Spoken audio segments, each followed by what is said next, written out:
আমার আজকের জুমার খুতবার সংক্ষিপ্ত বিষয় হবে নিরাশা নিরসন। মহান আল্লাহ তাআলা কুরআনুল কারীমের সূরাতুজ জুমারে বলছেন, লা তাকনুতু মির রাহমাতিল্লাহ। আল্লাহ তাআলা জিন ও মানুষকে উদ্দেশ্য করে বলছে যে, হে জিন ও মানুষ, তোমরা শুনে রাখো, লা তাকনুতু মির রাহমাতিল্লাহ, তোমরা কখনোই আল্লাহর রহমত থেকে নিরাশ হও না। আপনি কি কখনো ভেবেছেন মহান আল্লাহ তাআলা কেন আপনাকে বলেছেন যে আপনি আল্লাহর রহমত থেকে যেন নিরাশ না হন, আপনি যেন কখনো হতাশা পোষণ না করেন, কখনো হতাশ না হয়ে যান আল্লাহর রহমত থেকে? মহান আল্লাহ তাআলা কেন আপনাকে সম্বোধন করে কথা বলেছেন যে আপনি নিরাশ না হন? আপনি কি কখনো ভেবেছেন? কেননা আল্লাহ তাআলা পৃথিবীতে যে আপনাকে পাঠিয়েছেন, আপনাকে যে সৃষ্টি করেছেন, তো আপনার যে প্রয়োজন রয়েছে, আপনার যে চাহিদা রয়েছে, আপনার যে সমস্যা রয়েছে, সকল কিছুর পূরণ, সকল কিছুর প্রতিকার, সকল কিছুর সমাধান দিয়ে আল্লাহ তাআলা আপনাকে পৃথিবীতে পাঠিয়েছেন।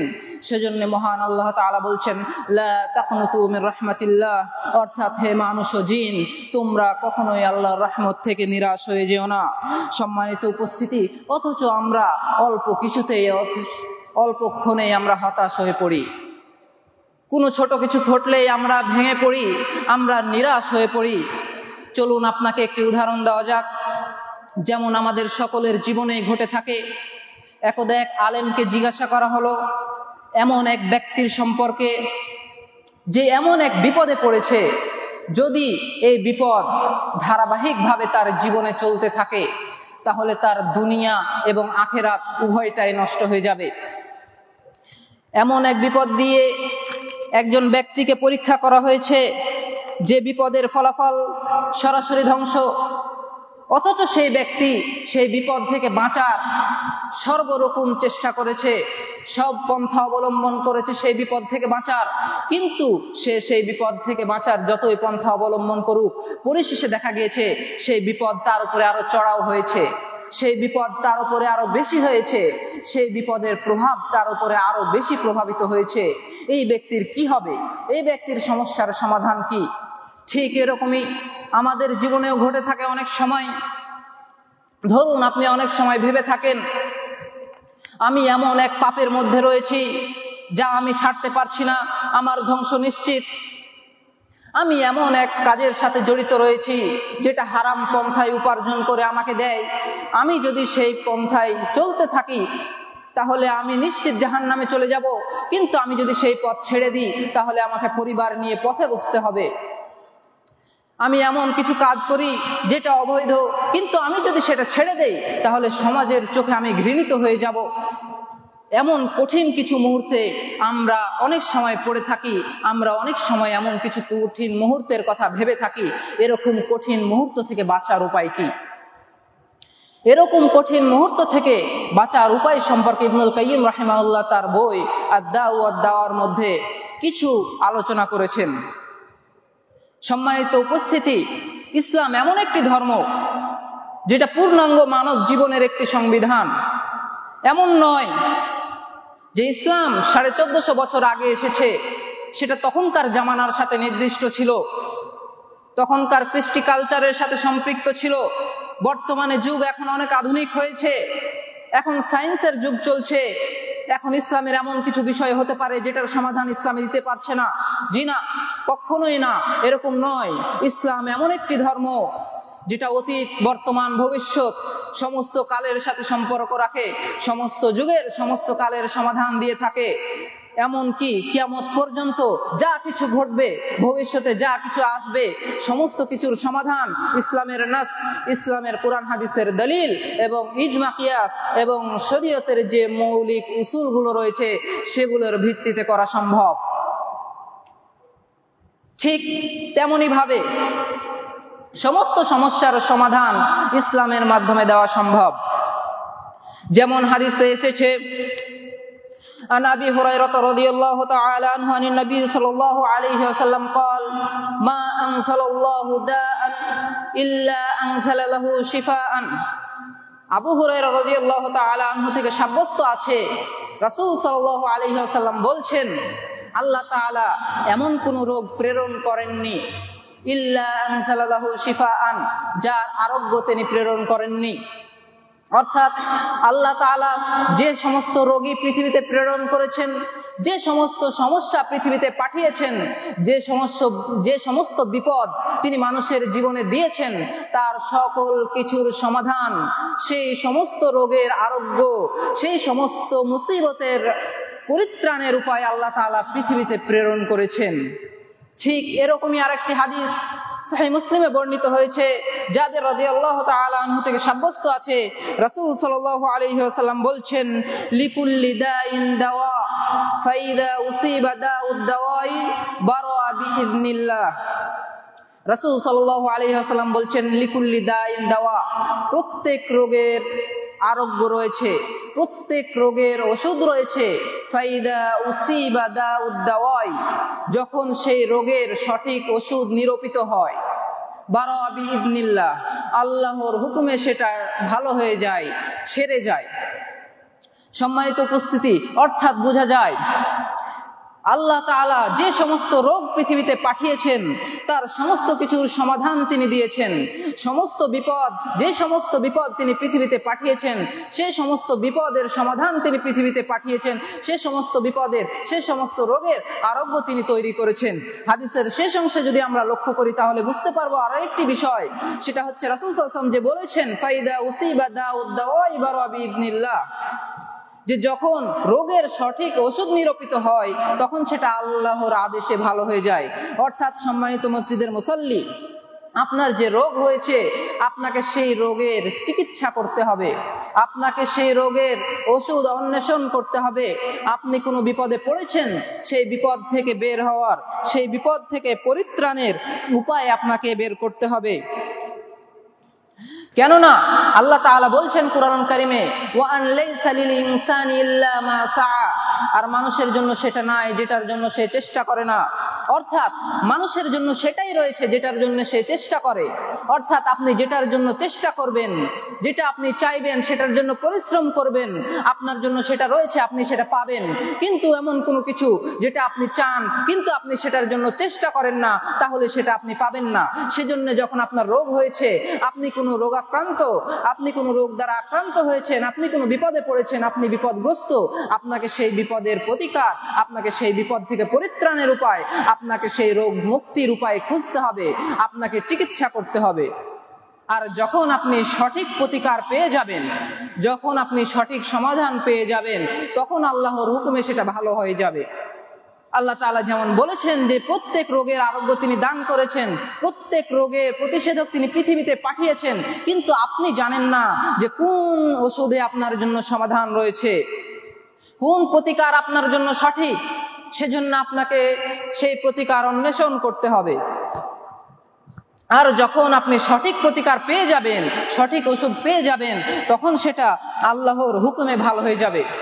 তবে এখানে এমন একটি রোগ রয়েছে যেটার বিষয়ে মানুষকে জানতে হবে, সে বিষয়ে পরে বলছি। তার আগে হাদিসে আরো একটি বিষয় উল্লেখ করা হয়েছে, সেটা বলা হচ্ছে যে ব্যক্তি এই সমস্ত কিছু জানলো, সে জানলো, আর যে জানলো না সে মূর্খ হয়ে থেকে গেল। রাসূল সাল্লাল্লাহু আলাইহি ওয়াসাল্লাম বলছেন, মুসনাদ আহমদে বর্ণিত হয়েছে, আন উসামা ইবনে শারীক আনিন নবী সাল্লাল্লাহু আলাইহি ওয়াসাল্লাম, রাসূল সাল্লাল্লাহু আলাইহি ওয়াসাল্লাম বলছেন, ইন্নাল্লাহা লাম ইউনজিল দাআন ইল্লা আনজালাহু শিফা, যে আল্লাহ তাআলা এমন কোন রোগ প্রেরণ করেননি যার আরোগ্য তিনি দেননি। মান আলিমাহু আলিমাহ ওয়া মান জাহিলাহু জাহিলা, আল্লাহ তাআলা যে সমস্ত রোগের আরোগ্য তিনি নাজিল করেছেন, যে সমস্ত রোগ তিনি তৈরি করেছেন তার আরোগ্য, তার ওষুধও তিনি তৈরি করেছেন। এই কথাটা যে ব্যক্তি জানলো সে জানলো, সে সফল কাম হলো, আর যে ব্যক্তি জানলো না সে মূর্খই থেকে গেল।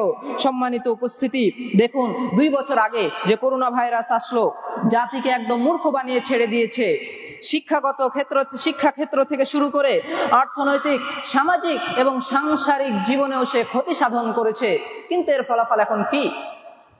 প্রতিকার অন্বেষণের জন্য মানুষ কতই না চেষ্টা করলো, কিন্তু হাজার হাজার লক্ষ লক্ষ মানুষ কোনো ভ্যাকসিন নেয়নি, কিন্তু এখনো ঠিক আছে।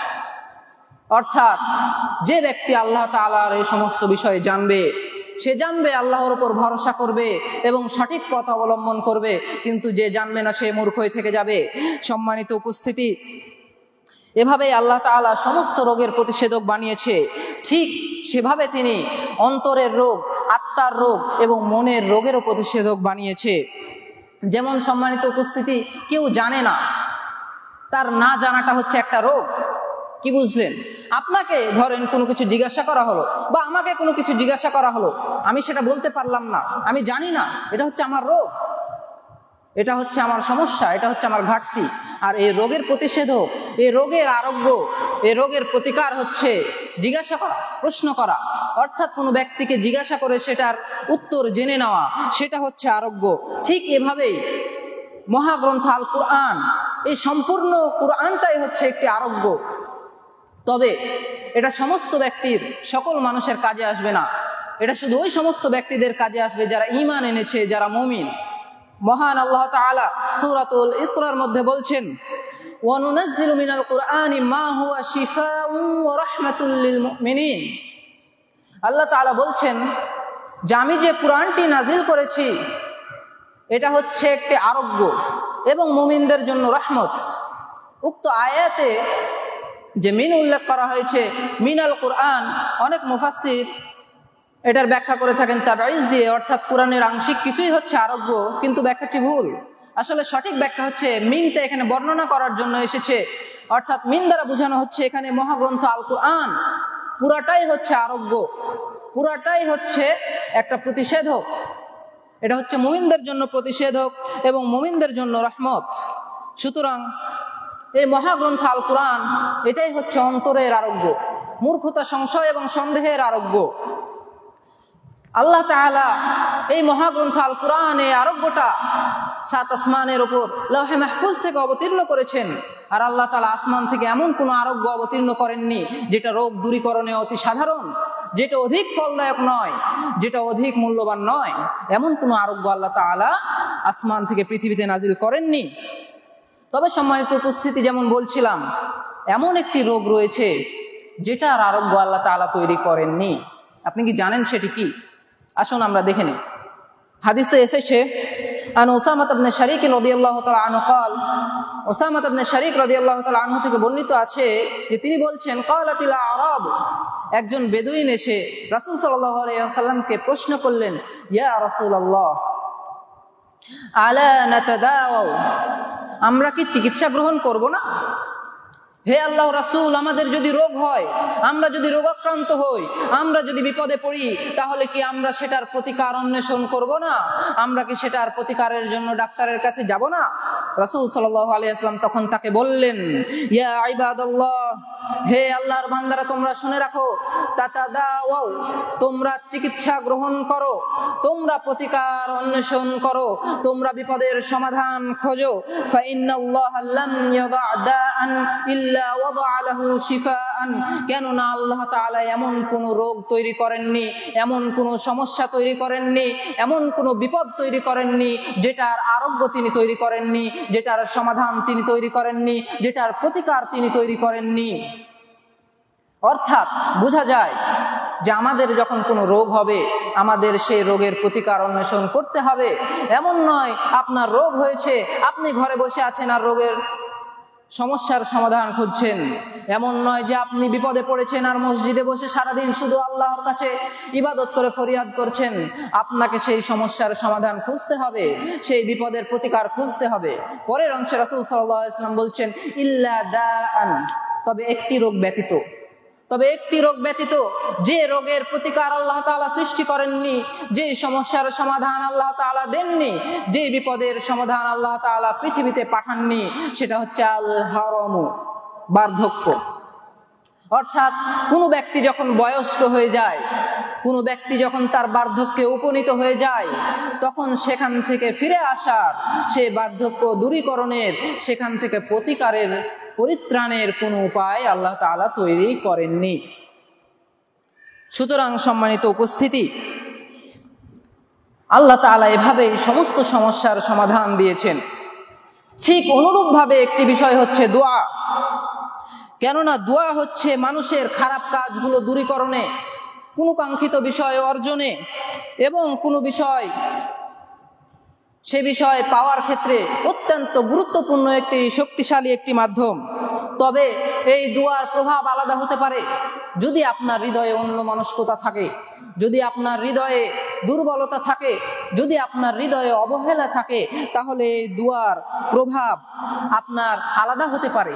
যেমন ধরুন, আপনার দোয়া হচ্ছে শত্রুতা তৈরি করার জন্য, অথবা কোনো খারাপ উদ্দেশ্যে আপনি দোয়া করছেন, তখন আপনার সেই দোয়া কবুলও নাও হতে পারে। কেননা তীর তার লক্ষ্যে পৌঁছবে না যদি তার দড়ি হালকাভাবে বাঁধা থাকে। ঠিক তেমনইভাবে দোয়া তার কাঙ্ক্ষিত স্থানে পৌঁছবে না যদি দোয়া শক্তিশালী না হয়। চলুন আপনাকে একটি উদাহরণ দেওয়া যাক। ধরুন, আপনি দূরে অবস্থিত একটি গাছে ডালে বসে থাকা একটি পাখিকে লক্ষ্য করেছেন, নিশানা করেছেন। আপনার তীর ঠিক আছে, আপনিও ঠিক আছেন, সুস্থ আছেন, আপনার ধনুকও ঠিক আছে, মজবুত আছে। আপনি নিশানা করলেন সেই পাখিকে, আপনি ধনুক থেকে তীর ছুড়লেন, কিন্তু দেখা গেল আপনার তীর কিছু দূরে গিয়ে পড়ে গেল, আপনার লক্ষ্যে পৌঁছালো না। কেন? কেননা আপনার দড়ি হালকাভাবে বাঁধা ছিল।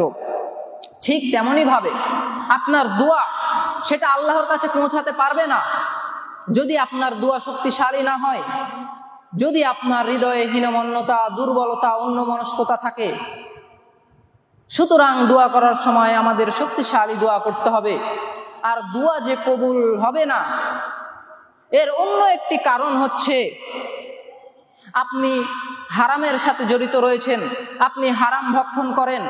অর্থাৎ হারাম হচ্ছে দোয়া আল্লাহর কাছে পৌঁছতে দেওয়া না দেওয়ার অন্য একটি কারণ। অর্থাৎ আপনার দোয়া কবুল না হওয়ার অন্যতম একটি কারণ হচ্ছে এই হারাম ভক্ষণ।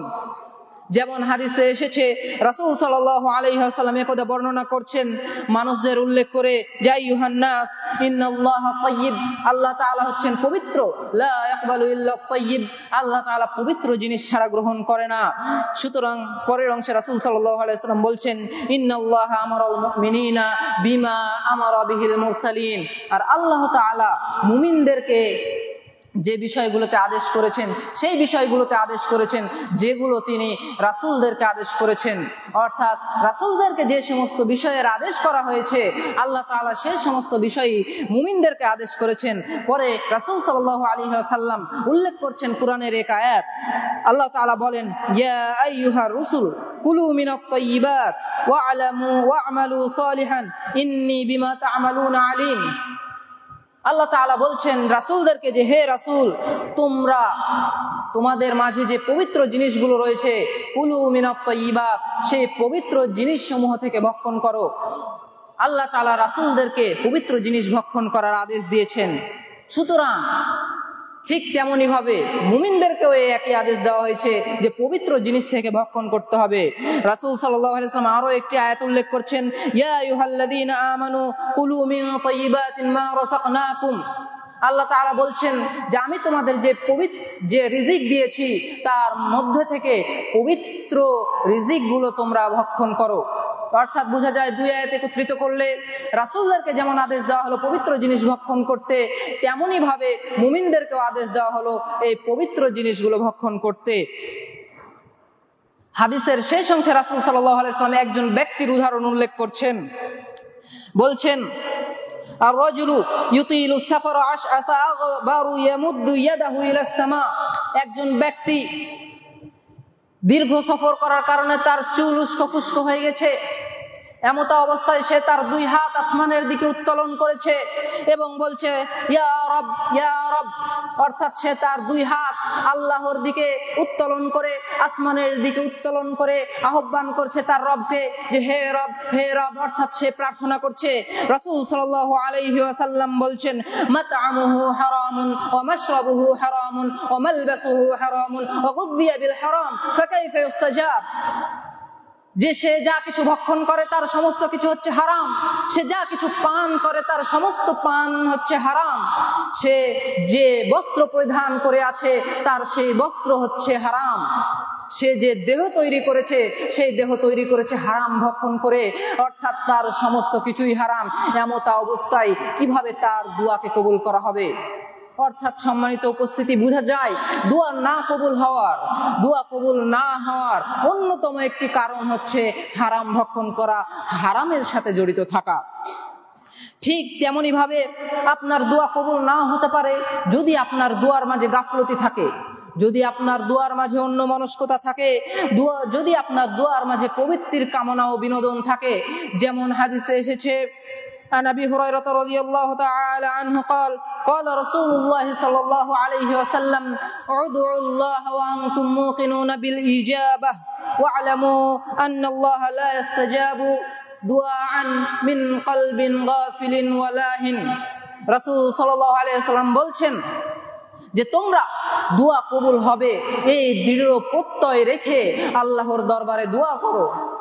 অর্থাৎ দোয়া কবুল হবে এই দৃঢ় বিশ্বাস রেখে রাসূল সাল্লাল্লাহু আলাইহি ওয়াসাল্লাম আপনাকে আল্লাহর কাছে দোয়া করতে বলছেন।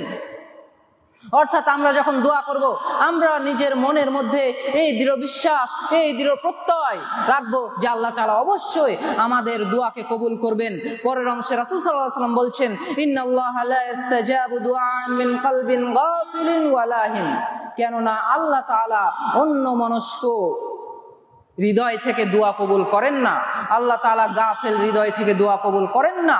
আপনি দোয়া করছেন, আপনার মাথার মধ্যে নানান চিন্তা ঘুরছে, আপনার দোয়ার মাঝে গাফলতি রয়েছে। আপনি দোয়া করছেন, আপনার মনের মাঝে সংশয় রয়েছে, আমার দোয়াকে আল্লাহ কবুল করবেন না করবে না। আপনার মনের মাঝে অন্যমনস্কতা রয়েছে। আপনার এই হৃদয়ের অন্যমনস্কতাকে, আপনার এই হৃদয়ের সংশয়কে বের করে ফেলে দিতে হবে এবং দৃঢ় প্রত্যয় রেখে আল্লাহর নিকটে দোয়া করতে হবে যে আল্লাহ তাআলা অবশ্যই আমার দোয়াকে কবুল করবে। তাহলে আপনার দোয়া আল্লাহর নিকটে কবুল হবে। সুতরাং আল্লাহর নিকটে দোয়া কবুল না হওয়ার দ্বিতীয় যে পয়েন্ট, সেটা হচ্ছে আপনার হৃদয়ে অন্যমনস্কতা এবং দুর্বলতা এবং গাফলতি থাকা। সম্মানিত উপস্থিতি, সুতরাং এই দোয়াটা হচ্ছে রোগ দূরীকরণে অত্যন্ত মজবুত একটি বিষয়। আর পাপের সাথে দোয়া ঠিক তেমনি লবণ ছাড়া খাদ্য যেমন। সম্মানিত উপস্থিতি, তবে এবং এই দোয়া এবং আপনার বিপদের মাঝে তিনটি ধাপ রয়েছে। আপনি কোনো বিপদে পড়েছেন, আপনি সেই বিপদ থেকে পরিত্রাণের উপায় খুঁজছেন, সেজন্য আপনি আল্লাহর কাছে দোয়া করছেন। আপনি কোনো রোগ থেকে পরিত্রাণের উপায় খুঁজছেন, আপনি সেই রোগের আরোগ্য খুঁজছেন, আপনি সেই বিপদের সমাধান খুঁজছেন, সেজন্য আপনি আল্লাহর কাছে দোয়া করছেন। তো আপনার এই দোয়া এবং সেই বিপদের মাঝে তিনটি অবস্থা হতে পারে। প্রথম অবস্থা হচ্ছে আপনার এই দোয়াটি শক্তিশালী হবে। আপনি পবিত্র অবস্থায় আল্লাহর কাছে দোয়া করবেন, অন্যমনস্কতা গাফলতি থেকে মুক্ত হয়ে আল্লাহর কাছে দোয়া করবেন। আপনার এই দোয়া শক্তিশালী হবে আপনার সেই বিপদের থেকে। তাহলে আপনার এই দোয়া আল্লাহর কাছে কবুল হয়ে যাবে, আপনাকে সেই বিপদ থেকে পরিত্রাণ দেওয়া হবে। দ্বিতীয় অবস্থা হচ্ছে আপনার দোয়া দুর্বল হবে আর সেই বিপদ আপনার উপরে জয়ী হয়ে যাবে। তবে অনেক ক্ষেত্রে সেই বিপদ দুর্বল হতে পারে। আর তৃতীয় অবস্থা হচ্ছে এই দোয়া এবং আপনার বিপদ দুটোই সমান সমান শক্তির অধিকারী হতে পারে এবং আপনার দোয়া এবং এই বিপদ উভয়টাই সেই ব্যক্তিকে নিজের দিকে টানার চেষ্টা করবে এবং নিজে সেই ব্যক্তিকে একে অপরের থেকে দূরে রাখার চেষ্টা করবে। এই তিনটি অবস্থা হতে পারে যখন আপনি দোয়া করবেন। এই দোয়া হচ্ছে একটি শক্তিশালী বিষয়। সুতরাং আপনাকে শক্তিশালীভাবেই আল্লাহর কাছে দোয়া করতে হবে।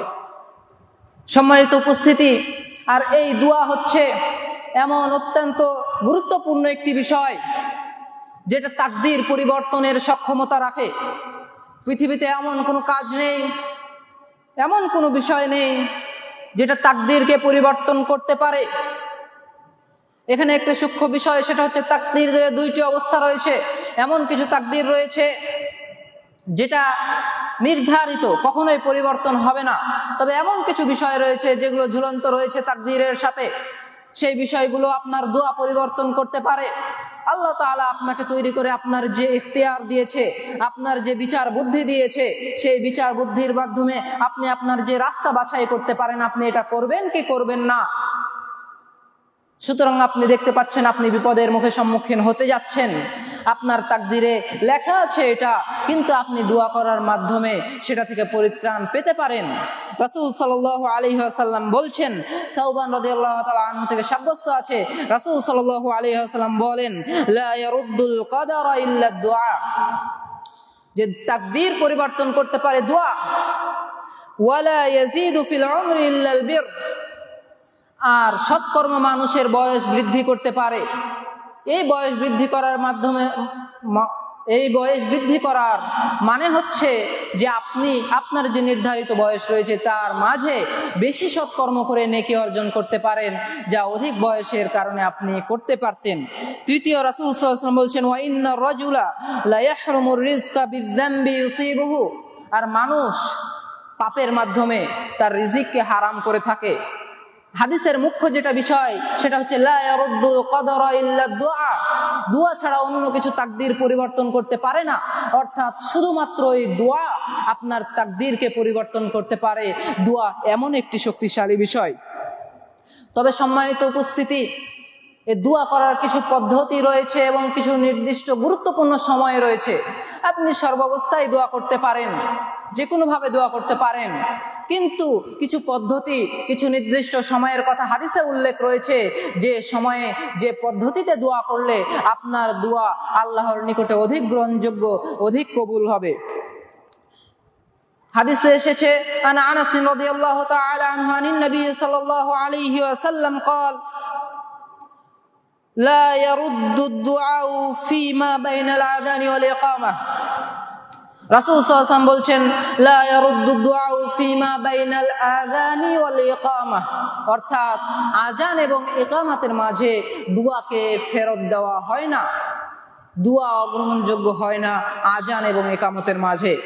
মুয়াজ্জিন যখন আযান দিল তখন থেকে নিয়ে শুরু করে ইকামতের পূর্ব পর্যন্ত যে সময়টুকু রয়েছে, এই সময়ে আপনি যদি দোয়া করেন, সে সময়ের দোয়া আপনার ফেরত দেওয়া হয় না, সে সময়ের দোয়া অগ্রহণযোগ্য হয় না, সে সময়ের দোয়া আল্লাহ তাআলা গ্রহণ করে নেন, আল্লাহ তাআলা কবুল করে নেন।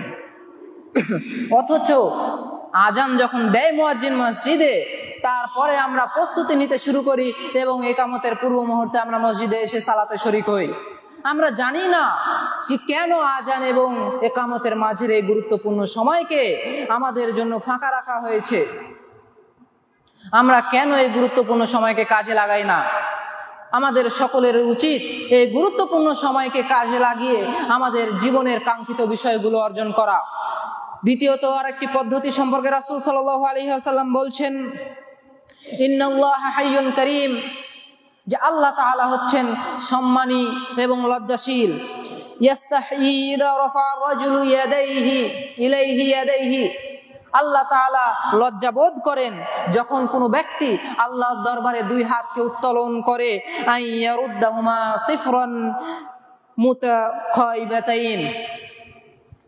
রাসূল সাল্লাল্লাহু আলাইহি ওয়াসাল্লাম বলছেন, যখন কোনো ব্যক্তি আল্লাহর দরবারে দুই হাত উত্তোলন করে তখন আল্লাহ তাআলা সেই দুই হাতকে খালি, ব্যর্থ করে, নিরাশ করে ফিরিয়ে দিতে লজ্জাবোধ করেন। আল্লাহ তাআলা হচ্ছে বড়ই লজ্জাশীল এবং সম্মানিত। সুতরাং সম্মানিত উপস্থিতি, বোঝা যায় যে আপনি যদি আল্লাহর দরবারে দুই হাত উত্তোলন করে দোয়া করেন, আল্লাহ তাআলা আপনার খালি হাত কখনো ফিরিয়ে দিবেন না, অর্থাৎ আল্লাহ তাআলা আপনার দোয়াকে কবুল করবেন। সুতরাং আমরা যে কোনো পরিস্থিতিতে, যে কোনো মুহূর্তে আল্লাহর দরবারে দোয়ার প্রয়োজনীয়তা অনুভব করলে আমরা আল্লাহর নিকটে দুই হাত উত্তোলন করে দোয়া করব। আল্লাহ তাআলা আমাদের সেই তৌফিক দান করুন। আর আমাদের আল্লাহর দরবারে বেশি বেশি দোয়া করার প্রয়োজনীয়তাও রয়েছে, কেননা আল্লাহ তাআলা ওই ব্যক্তির উপর রাগান্বিত হন যে ব্যক্তি আল্লাহর কাছে দোয়া করে না। হাদিসে এসেছে, আন আবি হুরায়রা রাদিয়াল্লাহু তাআলা আনহু قال, আবু হুরায়রা রাদিয়াল্লাহু তাআলা আনহু বলছেন, রাসূল সাল্লাল্লাহু আলাইহি ওয়াসাল্লাম বলেছেন, ইন্নাহু মান লাম ইয়াসআলিল্লাহ ইয়াগদাব আলাইহি, যে ব্যক্তি আল্লাহর নিকটে কিছু চায় না, আল্লাহ তাআলা তার উপরে রাগান্বিত হন। সম্মানিত উপস্থিতি, আপনি যদি আল্লাহ তাআলার কাছে কিছু না চান, কোনো কিছু প্রার্থনা না করেন, কোনো কাঙ্ক্ষিত বিষয় পাওয়ার জন্য আল্লাহর মুখাপেক্ষী না হন, তাহলে আল্লাহ তাআলা আপনার উপর রাগান্বিত হন। আর আল্লাহ তাআলার রাগান্বিত হওয়া মানে জাহান্নামে যাওয়া। সুতরাং আপনাকে যে কোনো মুহূর্তে যে কোনো বিষয়ের জন্য আল্লাহর কাছে চাইতে হবে, কেননা আল্লাহ হচ্ছে অমুখাপেক্ষী, আল্লাহ হচ্ছে সামাদ, আল্লাহ হচ্ছে গানি, আল্লাহ হচ্ছে অমুখাপেক্ষী, আর আমরা হচ্ছে ফকির, আমরা হচ্ছে মুখাপেক্ষী। আমাদের জীবনে প্রয়োজন রয়েছে, আর সেই প্রয়োজন পূরণের জন্য আমাদের আল্লাহর মুখাপেক্ষী হওয়া একান্তই কর্তব্য। আর আল্লাহর নিকটে দোয়া না করা, এটা হচ্ছে স্বয়ং সম্পূর্ণতার শামিল। আর একজন ব্যক্তি কখনোই নিজে নিজে স্বয়ং সম্পূর্ণ হতে পারে না, কেননা এটা হচ্ছে অহংকারের অন্তর্ভুক্ত, আর এটা হচ্ছে আল্লাহর সাথে সাংঘর্ষিক একটা বিষয়। কেননা মানুষ নিজে কখনো অহংকারী হতে পারে না, নিজে কখনো স্বয়ং সম্পূর্ণ হতে পারে না। সেজন্য আমাদের বেশি বেশি আল্লাহর কাছে চাইতে হবে, আল্লাহর কাছে দোয়া করতে হবে। কেননা আল্লাহ তাআলা বলেছেন, যে ব্যক্তি তার কাছে চাইবে আল্লাহ তাআলা তার দোয়া কবুল করবেন। সুতরাং যখন আল্লাহ তাআলা আপনাকে এই প্রতিশ্রুতি দিয়ে দিচ্ছেন যে আপনি যদি আল্লাহর কাছে চান, তাহলে আল্লাহ তাআলা অবশ্যই আপনার এই দোয়াকে কবুল করবেন, তাহলে কেন আপনি দোয়া থেকে অমুখাপেক্ষী থাকবেন? কেন আপনি দোয়া করা থেকে বিরত থাকবেন? রাসূল সাল্লাল্লাহু আলাইহি ওয়াসাল্লাম বলেছেন, নু'মান ইবনে বাশির রাদিয়াল্লাহু তাআলা আনহু থেকে সাব্যস্ত আছে, তিনি বলেন, রাসূল সাল্লাল্লাহু আলাইহি ওয়াসাল্লাম বলেছেন, ইন্নাদ দুআ হুয়াল ইবাদাহ, ইন্নাদ দুআ হুয়াল ইবাদাহ, দোয়াই হচ্ছে ইবাদত। অর্থাৎ আল্লাহ তাআলা যে আপনাকে ইবাদতের জন্য তৈরি করেছে, সেই ইবাদতটাই হচ্ছে দোয়া। আপনি যে সালাত আদায় করছেন, সেটাও হচ্ছে একটা দোয়ার অন্তর্ভুক্ত। আপনি আল্লাহ তাআলার কাছে সালাতে দাঁড়িয়ে চাইছেন আলহামদুলিল্লাহি রাব্বিল আলামিন, এইভাবে যে সমস্ত প্রশংসা আল্লাহর জন্য, যিনি পরম করুণাময় অসীম দয়ালু, যিনি বিচার দিবসের মালিক, আমরা তাই ইবাদত করি এবং তার কাছেই চাই। আপনি আমাদের সঠিক পথ প্রদর্শন করুন, সেই পথ যেটা আপনি আনআমতা আলাইহিম, যে ব্যক্তিদেরকে আপনি অনুগ্রহ করেছেন তাদেরকে দেখিয়েছেন, সেই পথ নয় যেটা পথভ্রষ্ট এবং যাদেরকে আপনি গজব বর্ষিত করেছেন, অর্থাৎ ইহুদি খ্রিস্টানদের পথ, সেই পথ নয়। আপনি যে সালাতে দাঁড়াচ্ছেন, তার মাধ্যমে আপনি আল্লাহর কাছে চাইছেন, আপনি আল্লাহর সাথে যোগাযোগ করছেন, আপনি আল্লাহর কাছে আপনার মনের কথা ব্যক্ত করছেন। সুতরাং রাসূল সাল্লাল্লাহু আলাইহি ওয়াসাল্লাম বলছেন, ইন্নাদ দুআ হুয়াল ইবাদাহ, এই যে দোয়া, এটাই হচ্ছে ইবাদত। পরের অংশে রাসূল সাল্লাল্লাহু আলাইহি ওয়াসাল্লাম বলছেন, কুরআনুল কারীমের একটি আয়াত, ওয়া ক্বালা রাব্বুকুম উদউনি আস্তাজিব লাকুম, তোমাদের মহান প্রতিপালক বলছেন, উদউনি, হে মানব সকল, তোমরা আমার নিকটে চাও, আস্তাজিব লাকুম, আমি তোমাদের ডাকে সাড়া দিব, অর্থাৎ আমি তোমাদের এই দোয়াকে কবুল করব, আমি তোমাদের এই দাবিকে গ্রহণ করব। সুতরাং যখন আল্লাহ তাআলা নিজেই এই প্রতিশ্রুতি আপনাকে দিচ্ছেন, আপনাকে জানাচ্ছেন যে তোমরা আমার কাছে চাও, আমি তোমাদের চাওয়া পূরণ করব, তখন আপনি কেন পিছপা থাকবেন আল্লাহর কাছে চাওয়া থেকে? আপনার জুতার ফিতা থেকে শুরু করে নিয়ে কোটি কোটি টাকার গাড়ি বাড়ি পর্যন্ত সমস্ত কিছু, আপনার যা প্রয়োজন রয়েছে সেই সমস্ত কিছু আপনি আল্লাহর নিকটে ব্যক্ত করেন, আল্লাহর নিকটে চান। তবে সম্মানিত উপস্থিতি, আপনার এই দোয়া কবুল হওয়ার পরে 4টি স্তর রয়েছে। আপনি আল্লাহর কাছে দোয়া করলেন, এরপরে 4টি অবস্থা হতে পারে। তার প্রথম অবস্থা হচ্ছে আপনি যে আল্লাহর কাছে দোয়া করলেন, যে বিষয়ের জন্য দোয়া করলেন, যে বিষয়টা আপনি চাইলেন, সেটা আপনাকে তৎক্ষণাৎ দিয়ে দেওয়া হবে। আপনি যে বিপদ থেকে পরিত্রাণ চাইলেন, সেটার সমাধান তৎক্ষণাৎ করে দেওয়া হবে। এটা হচ্ছে প্রথম অবস্থা। আর দ্বিতীয় অবস্থা হচ্ছে, আপনি যে বিষয়টা আল্লাহর কাছে চাইলেন, তার বদৌলতে সেটা না দিয়ে তার থেকে বড় কিছু আপনাকে দেওয়া হবে। এটা হচ্ছে দ্বিতীয় অবস্থা। আর তৃতীয় অবস্থা হচ্ছে, আপনার এই যে আল্লাহর কাছে দোয়া করলেন, আপনি সেই দোয়া কবুল করার মাধ্যমে আল্লাহ তাআলা আপনাকে অন্য কোনো বিপদ থেকে মুক্তি দান করবেন। যে বিপদ থেকে মুক্তি পাওয়া আপনার একান্ত জরুরি, সেটা আল্লাহ তাআলা জানেন। আর চতুর্থ অবস্থা, শেষ অবস্থা হচ্ছে, আপনার এই দোয়া কবুল হওয়ার পরে আল্লাহ তাআলা সেটার প্রতিদান আপনাকে পরকালে আখিরাতে দান করবেন। এই 4টি অবস্থা হতে পারে। সুতরাং আমরা যখন আল্লাহর কাছে দোয়া করব,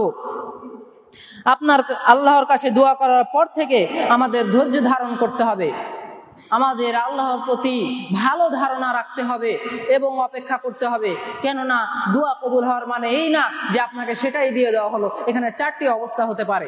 যেমন উল্লেখ করলাম, আর আপনাকে এই বিশ্বাস রাখতে হবে যে আপনি যে দোয়া করে আল্লাহর কাছে চাইলেন এটা আপনার চাওয়া, কিন্তু আল্লাহ তাআলা আপনার জন্য চাইছেন অন্য কিছু।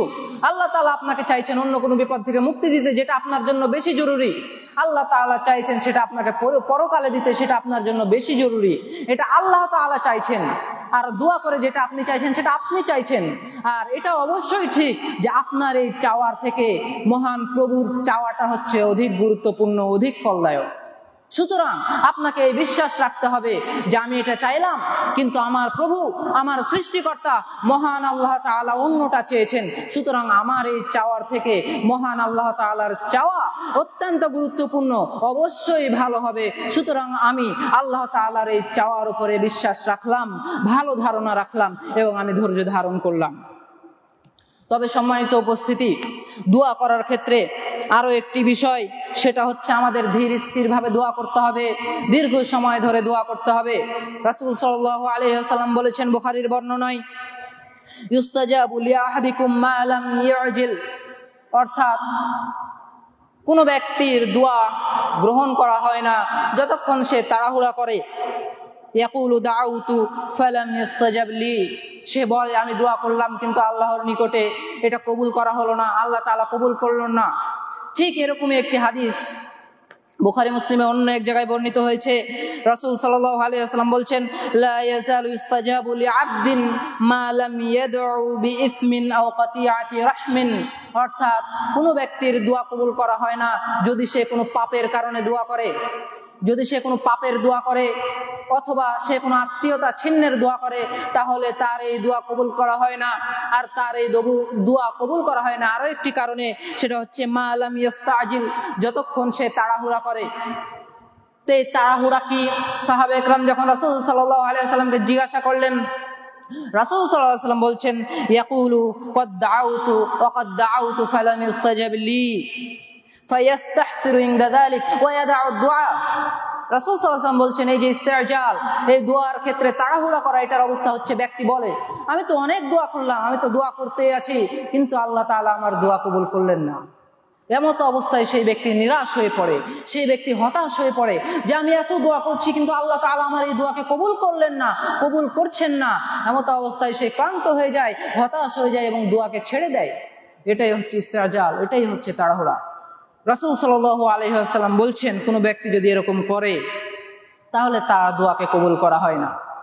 আপনি লক্ষ্য করুন, ইব্রাহিম আলাইহিস সালামের দোয়া বৃদ্ধ হয়ে যাওয়ার পরে কবুল করা হয়েছে, সে সময় তাকে ইসমাইলকে দান করা হয়েছে।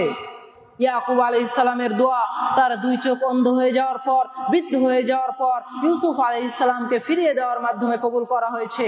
আর আপনি আর আমি একজন সাধারণ মানুষ হওয়া সত্ত্বেও দু একদিন দোয়া করে আল্লাহর নিকটে নিরাশ হয়ে যাচ্ছি, হতাশ হয়ে যাচ্ছি, দোয়াকে ছেড়ে দিচ্ছি। এটা হচ্ছে তাড়াহুড়া। এই তাড়াহুড়া করে যদি কোনো ব্যক্তি আল্লাহর নিকটে দোয়া করে, আল্লাহর নিকটে ফরিয়াদ করে, কোনো কিছুর আবদার করে, তাহলে তার এই দোয়া আল্লাহ তাআলা কবুল করেন না।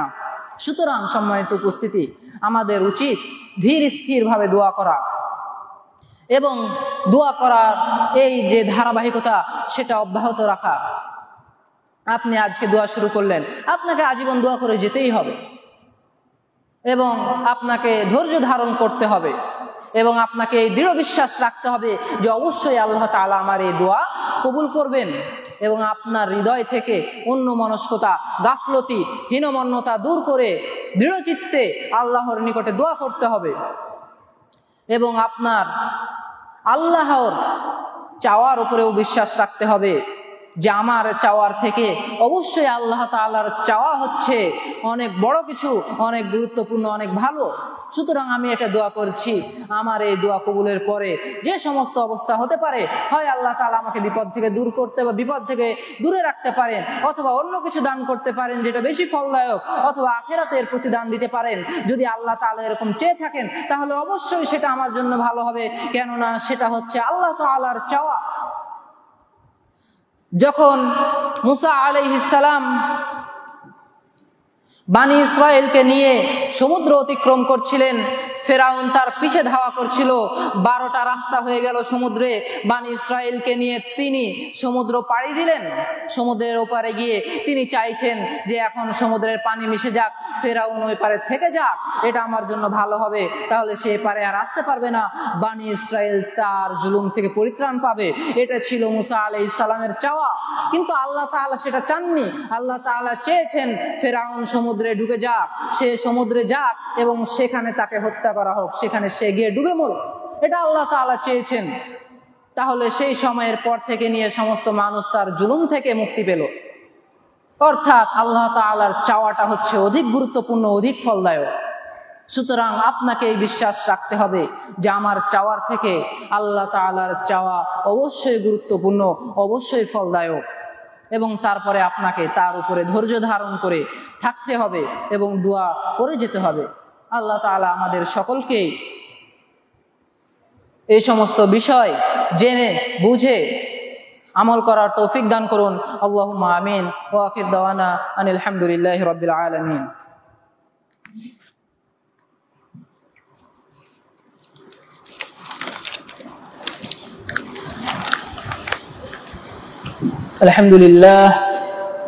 আলহামদুলিল্লাহিল খালিকিল ইনসি ওয়াল জান ওয়া আহমাদুহু আলা মা মান্না বিহি মিনাল ঈমান ওয়া আশহাদু আন লা ইলাহা ইল্লা হুয়ার রাহমান ওয়া আশহাদু আন্না মুহাম্মাদান আবদুহু ওয়া রাসূলুহুল মাবউথু বিল কুরআন ওয়া আলা আলিহি ওয়া সাহাবাতিহি সাদাতিল আ'য়ান সালাতান দাইমান আলা মাররিল আজমান। أما بعد، قال الله تعالى: إن الله وملائكته يصلون على النبي يا أيها الذين آمنوا صلوا عليه وسلموا تسليما। সকলেই দুরূদ পাঠ করি। اللهم صل على محمد وعلى آل محمد كما صليت على إبراهيم وعلى آل إبراهيم إنك حميد مجيد। اللهم بارك على محمد وعلى آل محمد كما باركت على إبراهيم وعلى آل إبراهيم إنك حميد مجيد। সম্মানিত উপস্থিতি, এই যে জুমার দিনের আসর থেকে নিয়ে শুরু করে সূর্য ডুবা পর্যন্ত এই যে সময়টুকু রয়েছে, এই সময়টুকু হচ্ছে রাসূলের উপরে বেশি বেশি দুরূদ পাঠ করার সময়। এবং এই সময়ে আল্লাহ তাআলা বেশি বেশি দোয়াকে কবুল করে থাকেন। আমরা আজকে ইনশাআল্লাহ উক্ত সময়কে কাজে লাগানোর অবশ্যই চেষ্টা করব। রব্বানা ইগফির লানা যুনুবানা ওয়া কাফির আন্না সাইয়্যাতিনা ربنا ظلمنا أنفسنا وإن لم تغفر لنا وترحمنا لنكونن من الخاسرين ربنا ظلمنا أنفسنا وإن لم تغفر لنا وترحمنا لنكونن من الخاسرين ربنا آتنا في الدنيا حسنة وفي الآخرة حسنة وقنا عذاب النار اللهم أعز الإسلام والمسلمين وأذل الكفر والكافرين اللهم أعنا على ذكرك وشكرك وحسن عبادتك يا مقلب القلوب اللهم مقلب القلوب ثبت قلوبنا على دينك يا مصرف القلوب صرف قلوبنا على طاعتك اللهم مقلب القلوب ثبت قلوبنا على دينك يا مصرف القلوب صرف قلوبنا على طاعتك اللهم أعنا على ذكرك وشكرك وحسن عبادتك أستغفر الله لي ولكم وأقول قولي هذا وقوموا للصلاة يرحمكم الله.